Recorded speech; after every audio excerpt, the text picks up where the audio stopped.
ನೀರು ಯಾಕೆ ತಗೊಳ್ತೀರಿ ಅಲ್ಲಿ ಆಯ್ತು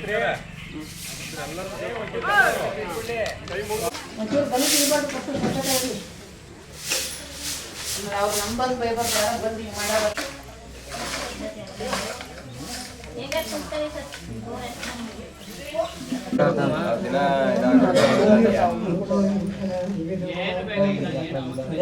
ಬತ್ತಿ ಒಳಗೆ ಒಳಗೆ ಮೂಡುವಂತ ಮಲೆ ಮಾದೇಶ್ವರನ್ ಪಾದಕ್ಕೊಂದ್ಸಲ ಉಗೇನ್ರಪ್ಪ ವೇ ಮಾದೇಶ್ವರ ವೇ ಮಾದಪ್ಪ ವೇ ಮಾದೇಶ್ವರ ಏನ್ಮಲೆ ಗುಂಜುಮಲೆ ಗುರುಗಂಜುಮಲೆ 77 ಒಳಗೆ ನಳಿದು ನಾಟ್ಯ ಮಾಡುವಂತ ನಮ್ಮ ಮುದ್ದು ಮಾದಪ್ಪ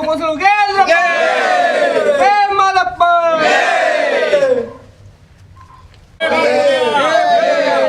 ಆಲಮಲೆ ಜೇಲಮಲೆ 77 ಮಲೆಯೊಳಗೆ ನಲಿದು ನಾಟ್ಯವಾಡುವಂತ ನಮ್ಮ ಅಪ್ಪಾಜಿ ಮುದ್ದು ಮಾದೇವನ ಪಾದಕ್ಕೊಂದ್ಸಲ ಉಗೇ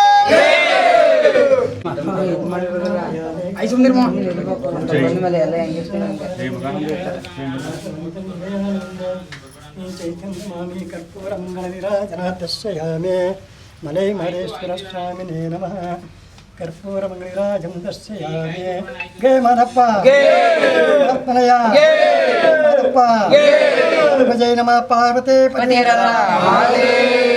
ಅಲಕ್ ನಿರಂಜನ ಗುರು ಮಲ್ಲೇಶ ಮಹಾಪ್ರಭು ಶ್ರೀ ಮಂಜುನಾಥ ಶ್ರೀ ಬಸವೇಶ್ವರ ಪಾದಕ್ಕೆ ಜೈ. ನಾವು ಮಂಡ್ಯ ಜಿಲ್ಲೆ ಮಂಡ್ಯ ತಾಲೂಕು ಅವೇರಳ್ಳಿ ಗ್ರಾಮದಿಂದ ಒಂದು 50ಕ್ಕೂ ಹೆಚ್ಚು ಜನ ಇವತ್ತು ಪಾದಯಾತ್ರೆಯನ್ನು ಮಲೈ ಮಹದೇಶ್ವರ ಬೆಟ್ಟಕ್ಕೆ ಇವತ್ತು ನಾವು ಹೊರಟಿದ್ದೀವಿ.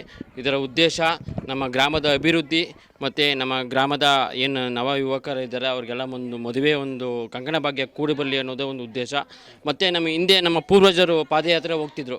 ಆವಾಗ ಮಳೆ ಬೆಳೆ ಮತ್ತು ಮದುವೆ ವಿಚಾರದೊಳಗಾಗಿ ಯಾವುದೇ ಒಂದು ಕುಂದು ಕೊರತೆ ಇರಲಿಲ್ಲ. ನಮ್ಮ ಪೂರ್ವಜರು ಅವಾಗ ಪೂರ್ವಜರು ಹೋಗ್ತಿದ್ರು.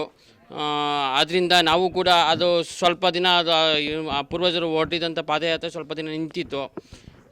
ಈ ಒಂದು ಉದ್ದೇಶದಿಂದ ನಿಂತಿದ್ದಲ್ಲ, ಮತ್ತು ಪಾದಯಾತ್ರೆಯನ್ನು ಮಾಡಿದರೆ ಮಾದಪ್ಪಯ್ಯನ ಕರುಣೆಯನ್ನು ತೋರಿಸ್ತಾನೆ ಅನ್ನೋಂಥ ಒಂದು ಮನೋಭಾವನೆ ಇಟ್ಕೊಂಡು ಮಾದಪ್ಪನನ್ನು ಬೇಡಿಕೊಂಡು ಇವತ್ತು ನಾವು ಪಾದಯಾತ್ರೆಯನ್ನು ನಮ್ಮ ಅವೇರಳ್ಳಿಯಿಂದ ಮಹದೇಶ್ವರ ಬೆಟ್ಟಕ್ಕೆ 160 ಕಿಲೋಮೀಟರ್ ದೂರ ಇದೆ. ಒಂದು 4 ದಿನದ ಒಂದು ಕಾಲಾವಧಿಯಲ್ಲಿ ಇವತ್ತು ಪಾದಯಾತ್ರೆಯನ್ನು ಹಮ್ಮಿಕೊಂಡಿದ್ದೀವಿ. ನಮ್ಮೂರಲ್ಲಿ ಒಂದು 80ಕ್ಕೂ ಹೆಚ್ಚು ಜನ ನವ ಯುವಕರಿದ್ದಾರೆ ಸರ್. ಯಾರಿಗೂ ಹೆಣ್ಣು ಕೊಡ್ತಿಲ್ಲ ಸರ್. ಕಾರಣ ಅಂದರೆ ರೈತರ ಮಕ್ಕಳು ನಾವೇನು ಕೊಡಲ್ಲ. ಗೌರ್ಮೆಂಟ್ ಜಾಬ್ ಕೊಡಿ, ಬೆಂಗಳೂರಲ್ಲಿ ಮೈಸೂರಲ್ಲಿ ಪ್ರಾಪರ್ಟಿ ಕೊಡಿ, ಮತ್ತು RTC with government job CTC salary slip ಜೊತೆಗೆ ವಿತ್ RTCನೂ ಕೊಡಿ ಅನ್ನೋ ಒಂದು ಮನೋಭಾವನೆಗೆ ಬಂದಿದ್ದಾರೆ. ಈಗ ಹೇಳಿದ್ನಲ್ಲ ಸರ್, ನಮ್ಮ ಪೂರ್ವಜರು ಮೊದಲು ಪಾದಯಾತ್ರೆಯಲ್ಲೇ ಅವರು ಒಂದು ಅಭಿವೃದ್ಧಿನ ಕಾಣ್ತಿದ್ರು. ಅಂದರೆ ವರ್ಷಕ್ಕೊಂದ್ಸದ ಹೊಲ ಮತ್ತು ಜಮೀನಲ್ಲಿ ದುಡಿದು ಇದು ಮಾಡಿ ಮತ್ತು ವರ್ಷಕ್ಕೊಂದು ಇಷ್ಟು ದಿನ ಅಂತ ಕಾಲಾವಧಿಯನ್ನು ಇಟ್ಕೊಂಡು ನಾವು ಮಹದೇಶ್ವರ ಬೆಟ್ಟಕ್ಕೆ ಪಾದಯಾತ್ರೆ ಹೋಗ್ತಿದ್ವಿ ಪೂರ್ವಜರು. ಆವಾಗ ಎಲ್ಲ ಮಳೆ ಆಗಿರ್ಬೋದು, ಬೆಳೆ ಆಗಿರ್ಬೋದು, ಯಾವುದೇ ಒಂದು ಕುಂದು ಕೊರತೆ ಇರ್ತಿರ್ಲಿಲ್ಲ. ಎಲ್ಲ ಕೂಡ ಚೆನ್ನಾಗಿ ಸುಗಮವಾಗಿ ನಡೀತಾಯಿತ್ತು. ಅದು ಕೆಲವು ದಿನ ಕಳೆದಂತೆಯೇ ಏನಾಗ್ತಿತ್ತು, ಸ್ವಲ್ಪ ಗ್ಯಾಪ್ ಕೊಡ್ತು. ಅಂದರೆ ಪಾದಯಾತ್ರೆ ಹೋಗೋದು ನಿಲ್ಲಿಸಿದ್ರು. ಆವಾಗೇನಾಯಿತು, ಈ ಬರಗಾಲ ಮತ್ತು ಈ ಮದುವೆ ಆಗದೆ ಇರೋದು, ಬರಗಾಲ ಮತ್ತು ಕೆಲವೊಂದು ತೊಂದರೆಗಳು ಆರಂಭವಾದವು. ಆ ಹಿನ್ನೆಲೆಯಲ್ಲಿ ನಾವೆಲ್ಲ ಯುವಕರು ಎಲ್ಲ ಯೋಚನೆ ಮಾಡಿಕೊಂಡು ಮಾತಾಡಿಕೊಂಡು ಈ ಒಂದು ಪಾದಯಾತ್ರೆಯನ್ನು ಆರಂಭ ಮಾಡಿದ್ದೀವಿ. ನಮಗಿನ್ನೂ ಮದುವೆ ಆಗಿಲ್ಲ ಸರ್. ಹುಡುಕ್ತಾ ಇದ್ದೀವಿ ಸರ್, ಯಾರೂ ಕೊಡ್ತಿಲ್ಲ ಸರ್. ನನ್ನ ಹೆಸರು ಬಸವಲಿಂಗ ಅಂತ ಸರ್.